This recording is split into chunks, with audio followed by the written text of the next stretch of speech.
Hello, Savannah. Hello, hello, hello, and welcome to another edition of Candidly Kesha.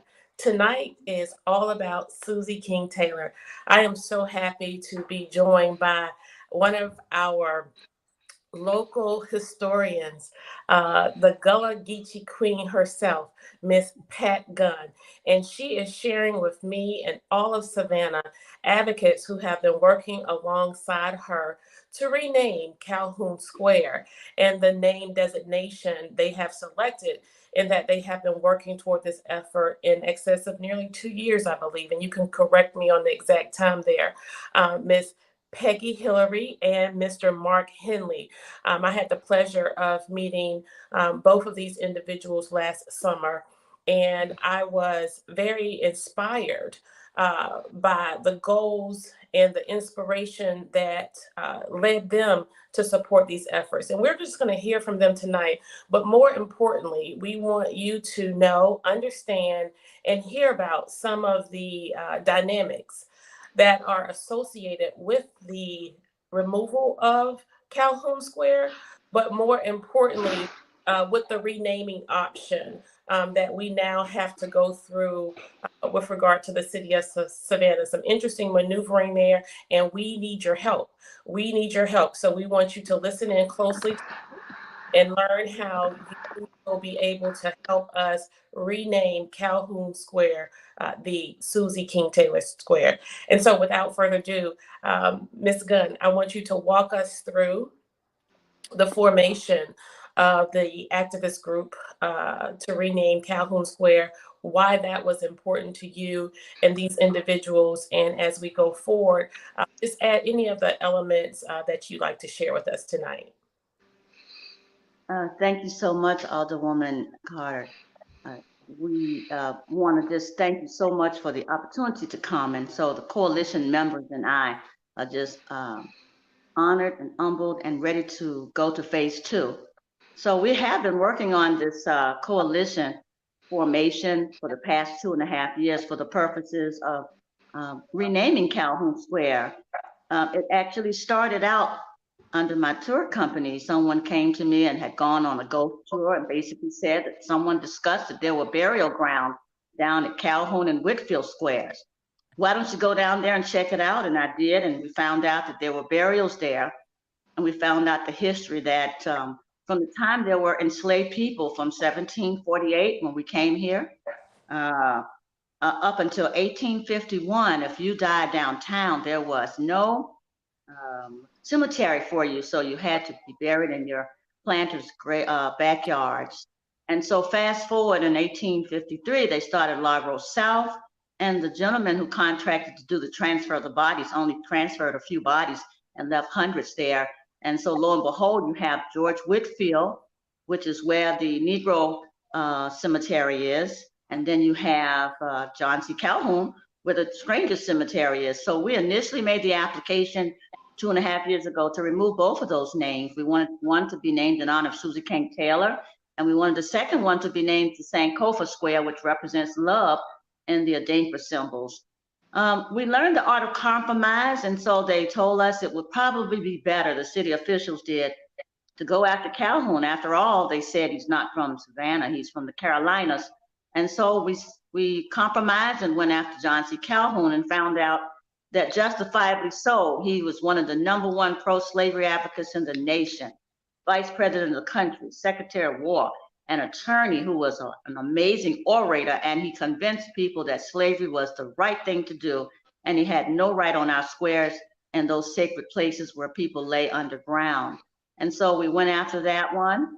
There is a city ordinance that says that if it's a public square, you have to have 51% of the neighbors to support you. And I just want to get some clarity, and Mark and Sister Peggy will also reiterate that we were able to get the 51% signatures 3 times. And each time we got it, they would sell a property, and the opposers would kind of find a way to buy the property. So we realized that we were at a standstill.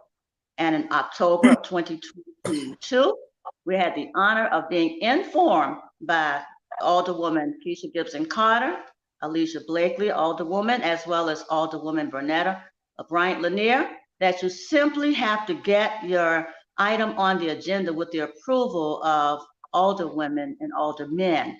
So that's how we were able to get it on the agenda. And so I would be glad for my other members to share. I do want to tell you, though, that we knew that this was not going to be an easy process. We have a very diverse group of coalition members, but I want to tell you that these members of our coalition are from all walks of life. We have some that are neighbors around that square that were bold enough to go door to door, sometimes at night. Elders, I'm talking, knocking and convincing the neighbors to help us. So there are a lot of heroes among this group. I also want to share with you before they even share their portions, how proud I am of them and how they knew from time to time. Sister Roz is not with us now, but she's with us in spirit. I want you to know that there were so many times when we were not able to go into those communities. We never knocked on one door. Let me repeat, we never walked and knocked on one door as a woman of color. We knew it was not safe. And so when you look at this coalition, you are really looking at 21st century abolitionists that said, I see what you're talking about, and we want to join this this fight for justice. So I think what we're doing, you guys, is what John Lewis told us to do. I think we're making some good trouble. So I'll let them go in and talk more about just a little more background before you tell you where we are. But I would love for them to share from their own mindset what the coalition is and what it means to them and what they have done so far. Definitely. So, yeah. So, Sister Peggy, ladies first. Yes. I too am so thankful. Thank you, Alderwoman Carter Gibson. Thank you for having us and letting us tell our story. So it has been over 2 years that we've been establishing a strong coalition under the leadership of our wonderful sister Pat Gunn, and we had ups and downs. We had ours come Sundays. We had some beautiful ones on sunny days and music every Sunday from 3 to 5. Not every Sunday, the third Sunday of the month. And we had some that there were scarce, sometimes only a few folks there. But we said we had some faithful followers. And of course, we used media. We used the good old email. And we have some of us have grandchildren, and we have a really good set of young people who are eager to rename the square. So we had lots of, as Ms. Pat said, lots of diversity, lots of age differences coming together in one belief that this person did not deserve to have his name on that square. Of course, at that time, as Ms. Pat said, we had to also have a name, and that's when we chose Susie King Taylor. Now tell me, Ms. Peggy, how was Susie King Taylor chosen? And let's back up a little bit. Mm-hmm. How did the group form, and when did the group form? I think the group started, as Ms. Pat said, from a core group of people who went on one of her tours. Right. And about when was that? I'm sorry, I forgot to ask you, Ms. Pat. When was that? Let's see. I think that was October. Mm-hmm. It October was 2021. Okay. It was a crisp fall day, and it was so impactful, and that started the group. And then it spread just by word of mouth and actively seeking. Miss Pat and I met with some neighbors then that followed. And it was, I will reiterate what she said, the heroic people on the square who felt the neighbor people around Calhoun Square, who felt so deeply that the name needed to be changed. And they were good at contacting their neighbors. And so I cut you off earlier before you had an opportunity to tell me, how did we arrive at the name Susie King Taylor? Sure. There were several, it's one of those synchronicities. I'm going to say it's synchronicity. I'm a teacher and I had seen Susie King Taylor School. I was substituting at the time. I was, I'm going to look up who she is, was so stunned at this young woman and then what she had done. And then Miss Pat mentioned it, and then somebody else mentioned it. And then we came together on let's find out. And then, of course, we have Miss Ross, who knew all about her at the time.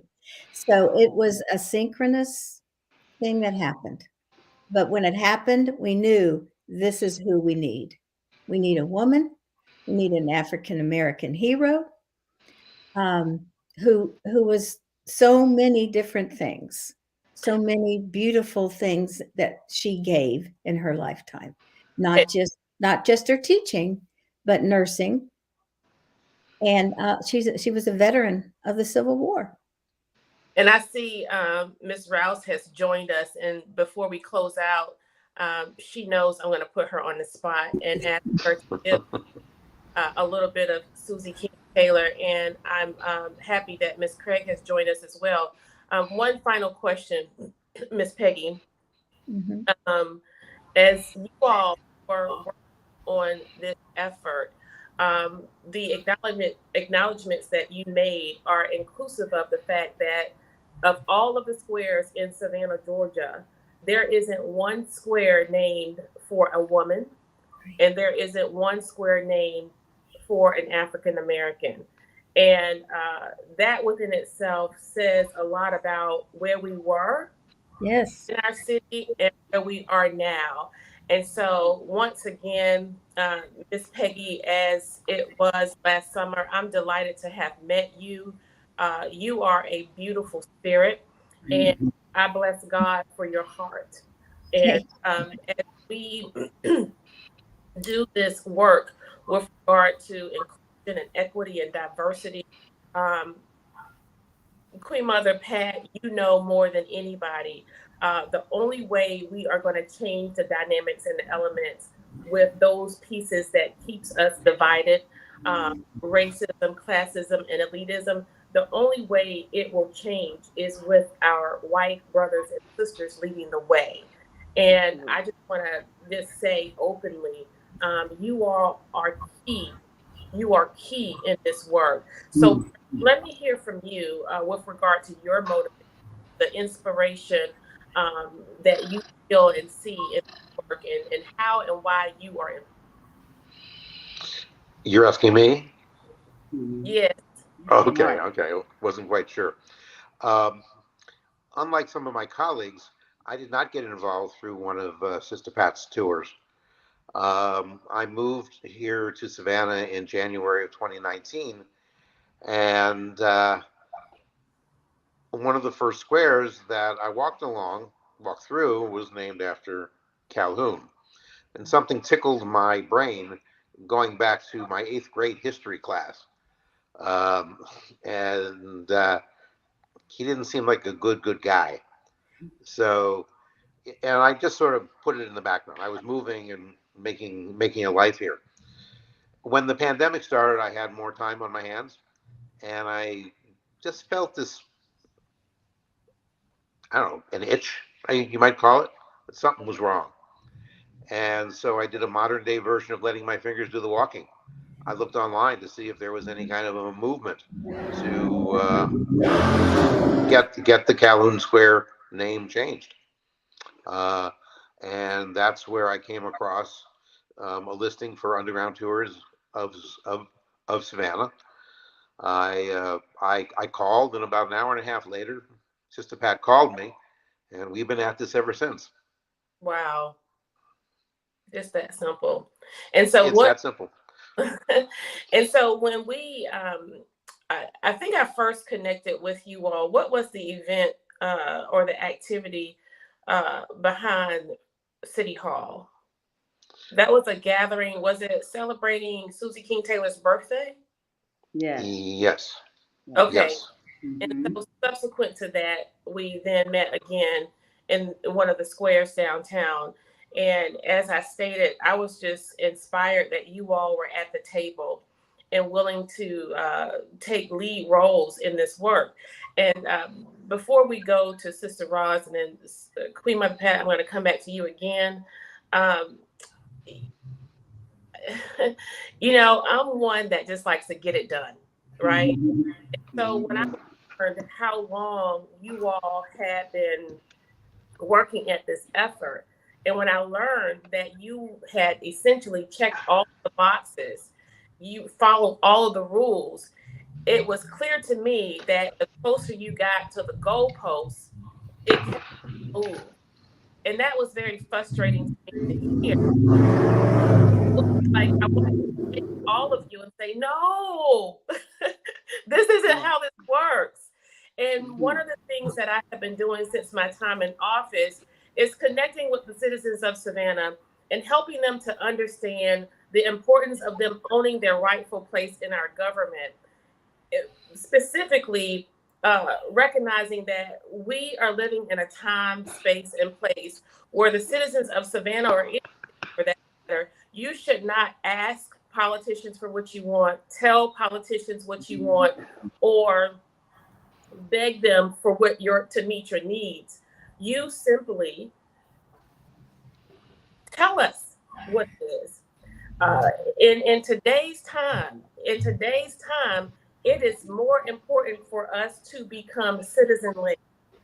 It is very important for us to become citizen-led when we are very passionate about causes, when we are very passionate about issues. And so when I connected with you, I knew that it would be a monumental feat to get this issue and this item to see the light of day, just because of the controversial nature of it. But I also knew that it was going to take an orchestrated effort. We wanted you to, the thing that was so exciting about the group was that you'd already done the work. You'd already done the work. And it was just one more step that you needed. And that step included just having your voice heard openly on council. And that's what the democratic process is all about. And you did that. We have not been successful individually getting items on the agenda. But what I want people to know, this is really important. What I want you to know, just as the little coaches, just as the Susie King Taylor group, what we want you to do is to mobilize, engage, and form a collective voice around whatever the issue is. You contact the city manager, the mayor, and your district representatives, and your at-large representatives, and you tell us in writing what it is that you want. And I promise you, you will not be ignored. You will not be turned away. So it's not so much about playing the old political game, Queen Mother Pat. It's about changing the game. And the only way those games can be changed is through education and information. It's the same thing you all did with the identification of who Calhoun was and who Susie King Taylor is. And so this is the spirit that we want to continue throughout the city of Savannah with every issue that the citizens of this city have, because everybody's interests matter here. And so, Mr. Craig, thank you so much for joining us. I just want to hear from you what your involvement has been. I'm going to go back to Sister Pat because she's just so good at capturing everybody's thoughts and pulling it all together. And then we're also going to talk about where we are in the process of the renaming and what it is that the citizens of Savannah have been asked to do in terms of that name change. And then Sister Roz, you can close us out. Ms. Craig, welcome. Thank you so much. I know I've met you in person before, and it's delightful to see you tonight. Yes, ma'am. Well, my involvement stems from the privilege of having met these two ladies through my organization, the Truth Telling Project. We just scooped them up awfully quickly because of learning very fast that they are they're bullhorns for the truth and for reconciliation, healing, repair in the community. And so are we. And I notice about these two, about Queen Mother Pat, about Queen Mother Roz here. Their colleague, I'm privileged to call them colleagues, also dear friends, but I admire their work over a long stretch of time immensely. They're so relentless. They're pioneering.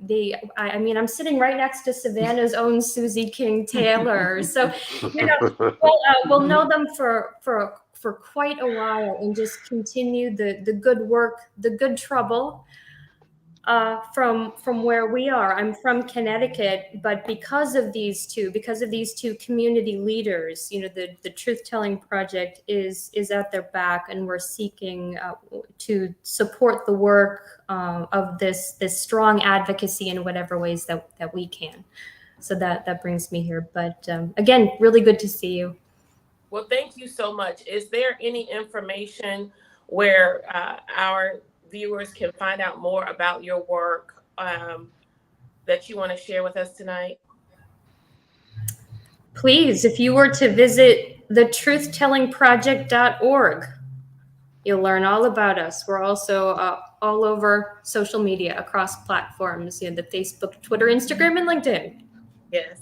Well, as I stated earlier, and I'm so serious and passionate about the thought that we have our white sisters and brothers joining this effort and helping to lead it is what matters most. And it is really truly the only way we are going to impact any real change in this nation, in our state, and in our city with regard to race relations and issues related to those dynamics to hold us and keep us divided. So thank you for your courage and thank you for your heart. And may God continue to bless your work. Sister Pat, I want you to tie this all up for us. And Peggy and Mark, if you have anything pressing that you want to say before we close, certainly you chime in. But we don't want to miss this opportunity to tell individuals about how we need them to help and where they can go. It's some interesting maneuvering, is all I'm going to say. Just as easy as we voted to remove the name Calhoun from the square during our city council meeting, we could have easily at that time also voted to rename that square in honor of your nearly 2 years work and in honor of her work and her life. But here we are once again, Sister Pat. Well, our beloved Dr. King always talked about that moral arc that bends towards justice. And we really believe that it has been a journey, but it's been also a journey of us becoming a village. So when I say that these are coalition members that are 21st century abolitionists, I really mean that. I mean that the theater of war that came in with Brian Doziers from New York and the NPR On Being Project that put together Antigone and Savannah. And I encourage people to go online on YouTube and watch Antigone in Savannah, which was held in December for the commemoration of December 21st, the day we were freed in 1864. So we've had national people. We were on a tour on this past Thursday with Yale University and the Savannah-Chatham County Public School System talking about slavery and freedom because they're from New Haven, Connecticut, and they're talking about the Amistad, and they're coming to Savannah to cross-train the public school system here about how to tell the story to students. So we're excited that they can come to the King Taylor House and they can meet a national reenactor such as Roz Rouse. And I'm hoping and praying she'll give us a wonderful excerpt before we close out. That's who she is. But I'm telling you that these are wonderful people and this is a movement. So we know that it's another phase. We're worth it. It's worth it. Susie King Taylor is worth the honor. And you know what we're going to do? We're going to take this opportunity. We're putting our application in on tomorrow, but we're going to take the opportunity to go from community to community, however the process is set up. To do just what Sister Rod said, to say her name through Taylor, she's worthy. So we're going to take this opportunity to do that. I want our beloved community to remember that there were 3 things that happened in the civil rights movement: agitate, educate, organize. If you can agitate communities, something is wrong. There are 23 squares, and out of those 23, 22 are all white males in a majority African American community. It just doesn't add up in terms of a cup of justice. Agitate, and then we educate them in terms of who Susie King is. And now we're in phase 3. We need to send letters to City Council and the mayor. It is just before the election. We want accountability. We want to do some mathematics. And right now, as I concur, when I had a conversation with our former mayor, Dr. Otis Johnson, he says, I'm going to help you because it will be 2 things, twofold. He said to me not long ago, it will satisfy the fact that it will be the first African-American named square, and it will also satisfy the fact that it will be the first woman named square. So I'm going to call on Dr. Johnson to help us along the way, and so many others we're getting calls from. This is an opportunity to educate our community that one thing for sure, this is the 21st century, and when the people get tired, let me say that. When the people get tired, they take over their country. So this is our beloved city of Savannah, and it's time for Susie King Taylor and others to come to grace these public squares, to grace these schools, change the name of some of them, change the name of some of these streets. And no, we may not be that coalition to do that, but what we are, ladies and gentlemen, is we are a coalition to name Taylor Square. We are a precedent-setting coalition. We're using this as a blue ribbon model for the. I'm honored that Jennifer Craig is here from the Truth Telling Project, watching history, and I'm so glad they gave me a policy fellow so that I can change policy as a model for the nation. And so we're just honored that people are watching. We almost had Whoopi Goldberg to do the reading of the Susie King Taylor Project, but she had a conflict in her dates.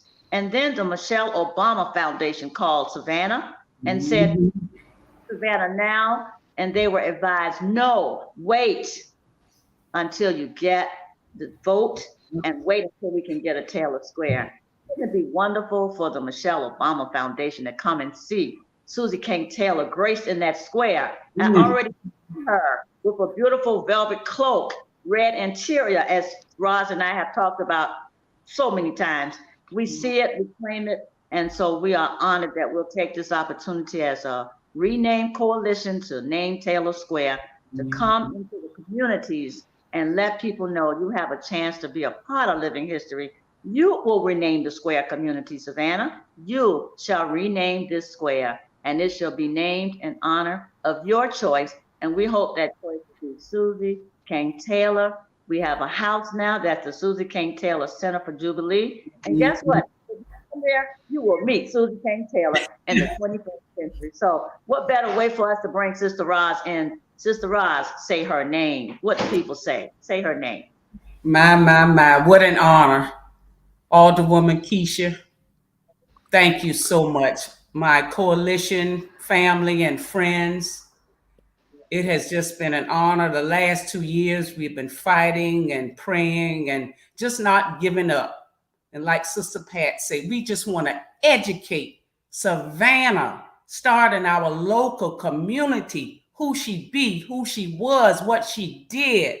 She was born into slavery in 1848 on that grass plantation farm, Isle of Wight.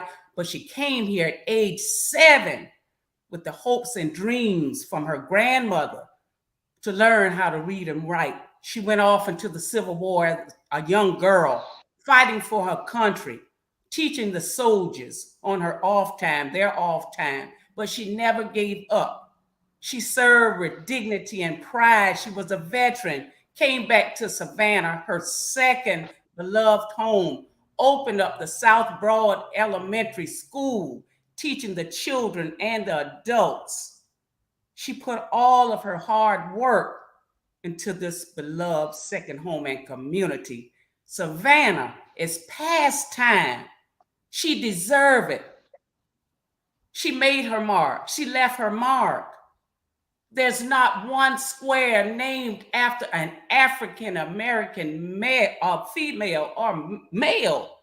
It's about time. It's past time.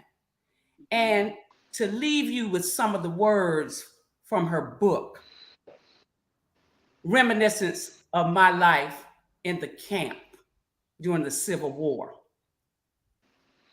We are similar to the children of Israel who was held in bondage for many years, but they were led into that land of promise to thrive and be forever free from persecution, y'all. And I don't despair. Now, the book, which is our guide through life, declares that Ethiopia shall stretch forth her hand. What a wonderful revolution. Now, in 1861, the Southern papers were full of advertisement for slaves. But despite all the hindrances and race problems, we are still striving to obtain the full standard of life given to all races created in the eyesight of God. Now, in many instances, y'all, we have succeeded, but we still have a long way to go. So I want to leave you with those words. We still have a long way to go. And it will be an honor, 175 years this August, 1848, when she was born. Let's not forget, she did the work. She put in the work. She left her mark. She made her mark. Do right, Savannah. Do right, Savannah. It starts right here in our community. I want the whole world to know who she be and what she did. So it's an honor. It's a privilege. Say her name, y'all. Say her name. Susie Say her King, name, y'all. Susie King Taylor. Yes, I Ashe. say. I say. I say. Thank you so much. And before we close, I an opportunity for those who are just joining us, Sister Pat, can you please tell the citizens of Savannah how they can join this effort? I know there's information on the City of Savannah Facebook page acknowledging that this is an open call for requests.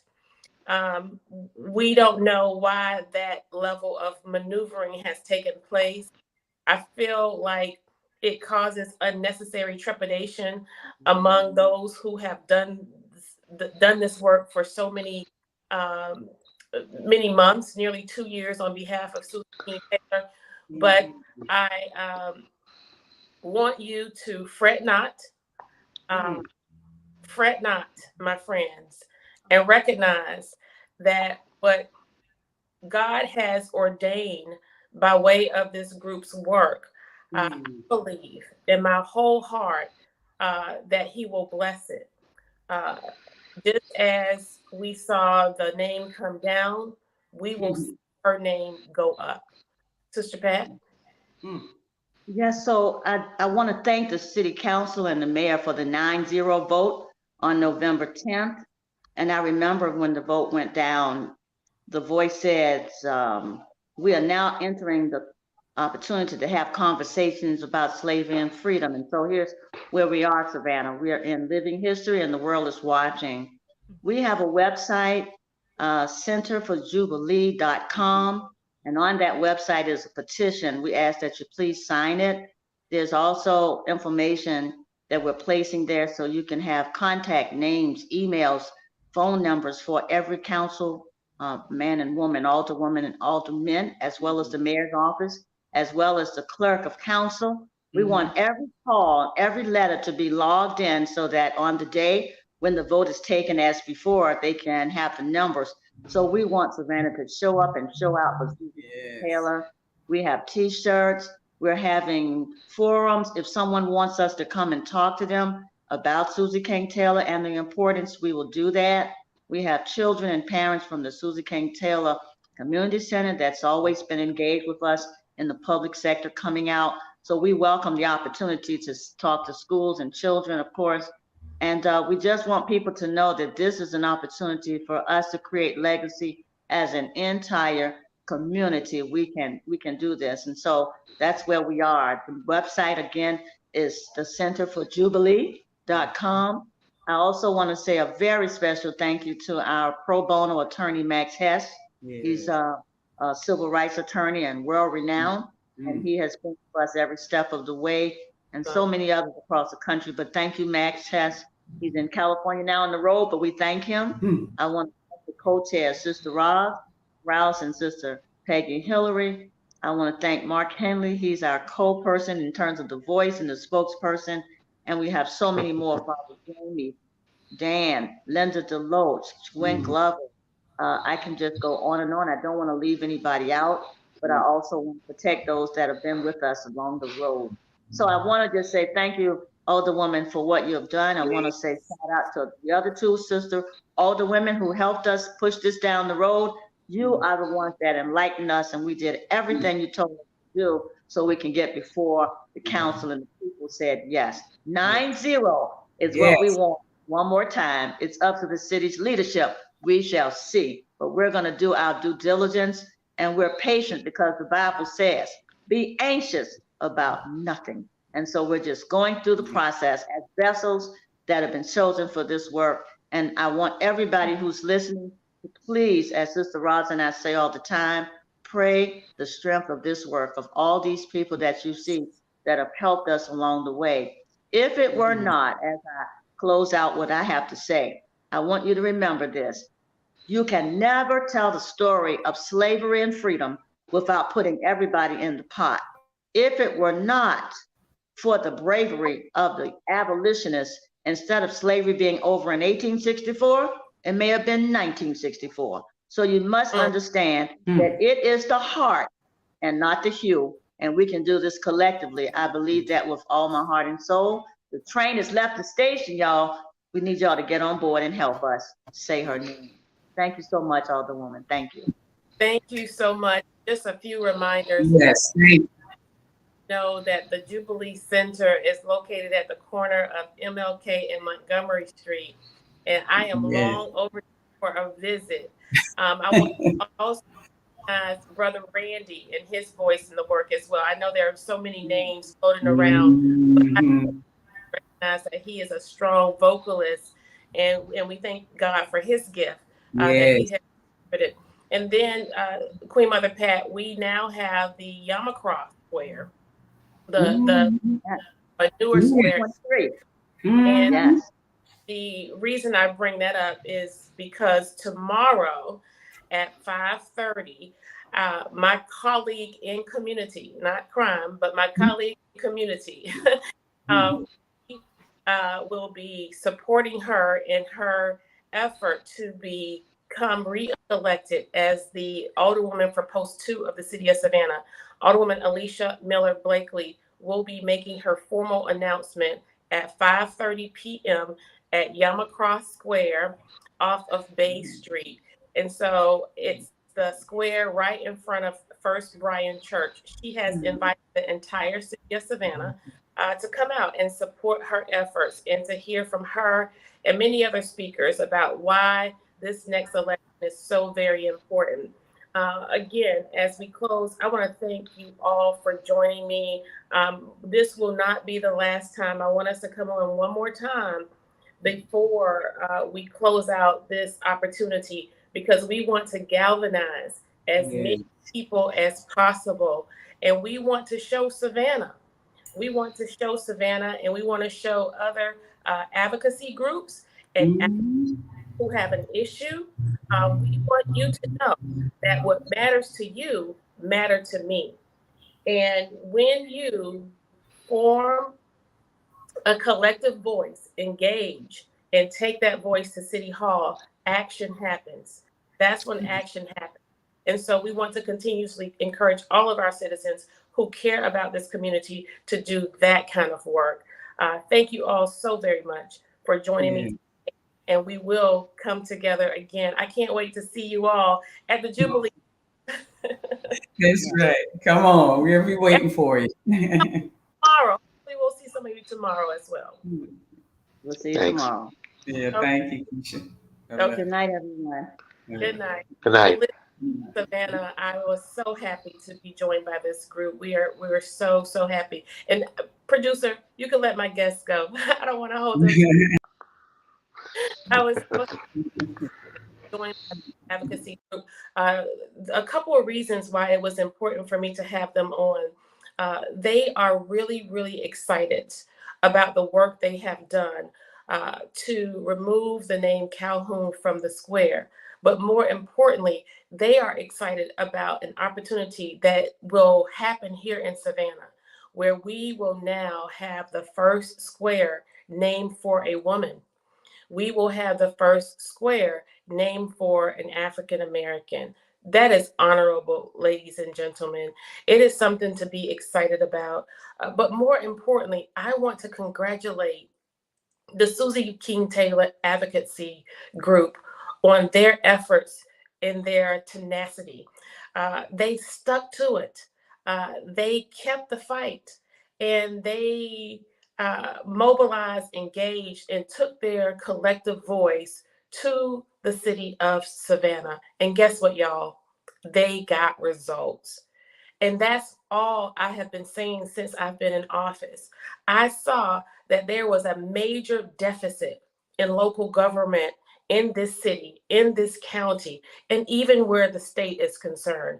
When you don't allow politicians to hear from you, when they do not take you seriously, they take over. And that's essentially what has been happening in this city for decades. For decades, politicians have taken over. It's time, Savannah. It's time for you to take your city back.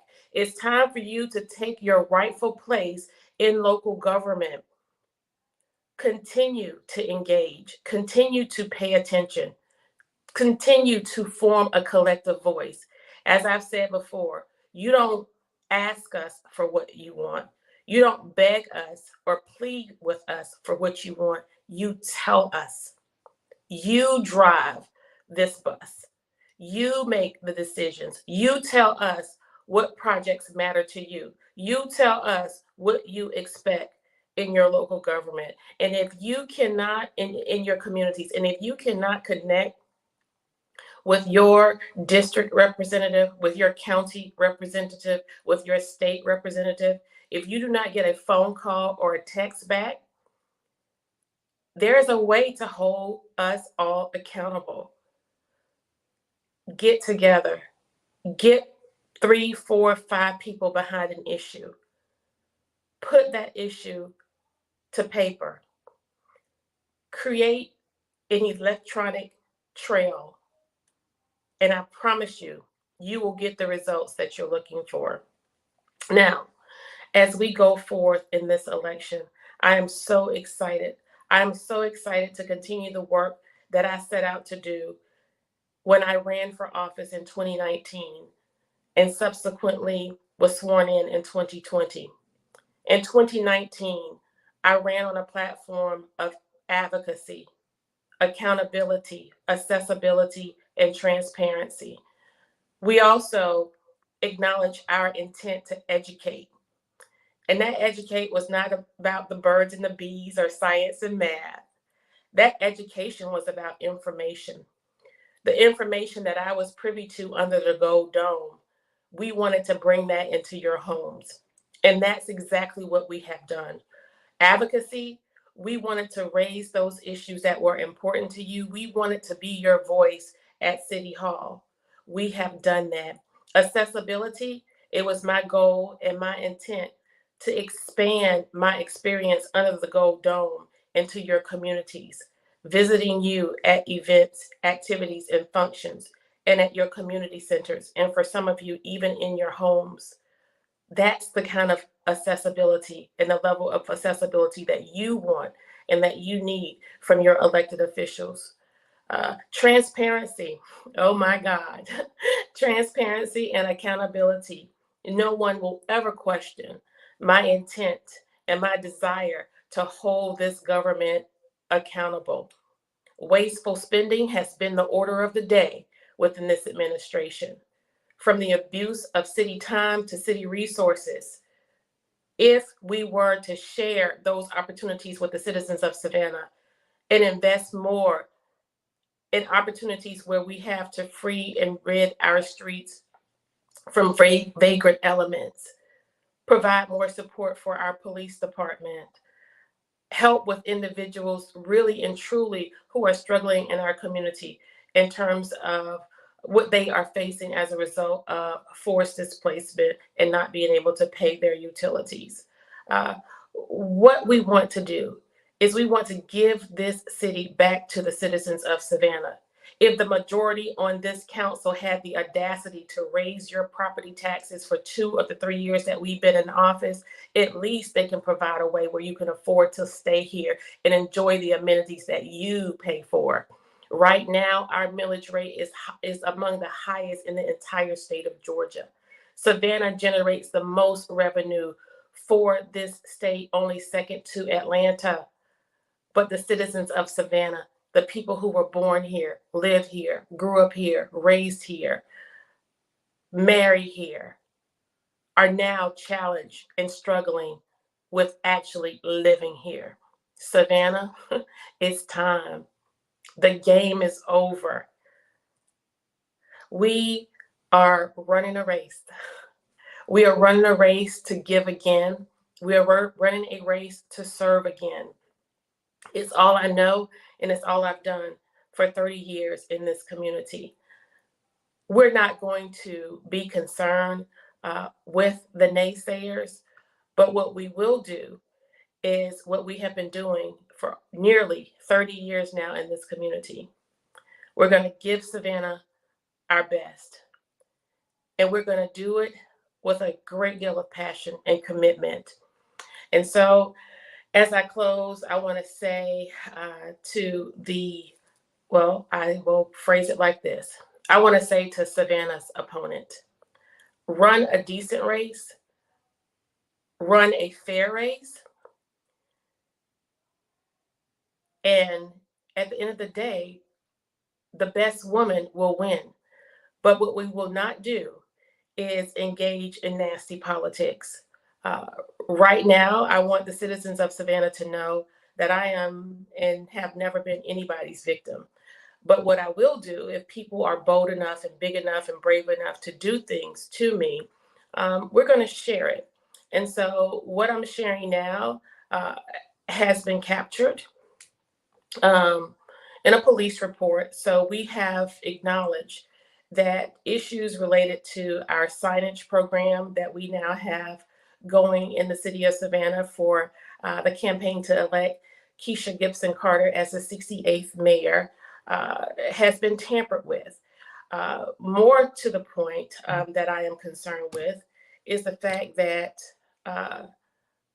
Savannah's opponent is now using the resources as well as the opportunities where power and authority is concerned through staffers of the city of Savannah to carry out some of this handiwork. And so I want to apologize to those citizens of Savannah who have allowed me to put my signs on their private property, who have received citations from our code compliance office, or for those people who are acquainted or friends with the opponent, Savannah's opponent, and who have been treated unkindly or threatened in some type of way. It's not necessary. It's not fair. But I want you to know that that's the level of tyranny, and that's the kind of behavior that we have been subjected to for the greater deal of our time on council. And it's really sad. And so while I am used to it and somewhat numb to it. I don't expect for the citizens of Savannah to suffer at the hands of this individual. Okay, we're going to do what we have to do in November of 2023. On November 7th, I will stand, and it will be the headline that Kesha Gibson Carter is the clear winner of the mayoral race in November of 2023, right? We're going to do it right out of the gate. We're going all the way, all gas, no brakes, no runoff. We got this. And so the best that I can say to Savannah's opponent is just to enjoy the ride, enjoy the opportunity to bid farewell to the people along the way on the campaign trail. Let us run this race. Let's be fair. Let's be adults about it and get on with the business of Savannah. Okay? That's that part. And so my message to individuals who may be struggling and having issues with individuals, you do not have to suffer in silence. There is a thing called calling them out and telling it like it is. And that's what we want to do here today. Again, you do not have to suffer in silence. You do not have to be anybody's victim, because cowards and bullies are only as brave as their victims, as their victims' voices are silent. And so when you are not silent as the offended person, you stand a greater chance of overcoming. And so I did it. I said it, as I've done it before, and I've said it before. We got this. We G-O-D this. We are so excited. I'm so encouraged. I'm so inspired. I'm so motivated, and I'm so ready to go. And I need all of you to come and go with me into November of 2023. That's this year, y'all. That's like less than 7 months or so from now. Hey, let's hit it and let's get it. Let's hit it and let's get it. You will be hearing more about the campaign to elect Kesha Gibson Carter as the 68th mayor of the city of Savannah. But before then, I need your help. I can't do this alone. I can't do this alone. I can't do this alone. This is Savannah's campaign. I'm offering myself a service, and what I want you to do in return is to help a sister out. I need you all to help me out. And the way you can help is you can go to my website at kgc68mayor.com, kgc68mayor.com. That's my initials, kgc68mayor.com, just the 6 and the 8. Hit the donation button. Hit the donation button, and at whatever level, however many times, whatever frequency you desire, pledge to the campaign. Please. We are asking for everybody's support. It doesn't matter the dollar amount, and it doesn't matter how fewer times you give or how many times you give. We just want your support in this campaign. Without further ado, I want to say to you all tonight, thank you so much for allowing me to serve. It is indeed a pleasure. It doesn't come without a little bit of pain, but the political side of this job, it leaves a lot to be desired. But the servant part of the job, it just drives me and it fuels me like nothing else. And so I want you to help honor the sacrifice that we have made on behalf of my family by providing support to us. And we appreciate you for it. Again, that's kgc68mayor.com, kgc68mayor.com. Thank you so much, Savannah. We really appreciate you. And also on the site, there are volunteer opportunities. There's a volunteer tab. You could tell me as we rev up the engine for the campaign. There's a tab where you can go and sign on to be volunteers at various levels. In addition to that, you can also read more about my background, my experience, and see my beautiful family. Listen, you might see your picture in my photo gallery I have there. We're still uploading some pictures. So it's a cool website. I want to thank Miss Koya for all of her work and support and helping me out with that as well. Listen, thank you all, Savannah, thank you all so much for all you do to support me. What are you saying, Ivan? It's time for the people to drive the bus. Heaven knows the special interest groups have been doing it. Yes, and they have been driving way too fast and leaving too many people who are standing there waiting to get on the bus, and they're just running them by. Hello, Malvise. We got to do lunch again soon, sir. Listen, thank you all so very much. I appreciate you all for tuning in and for your faithful fellowship of Candidly Kesha. Thank you so much. Good night, Savannah, and I love you.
I like that.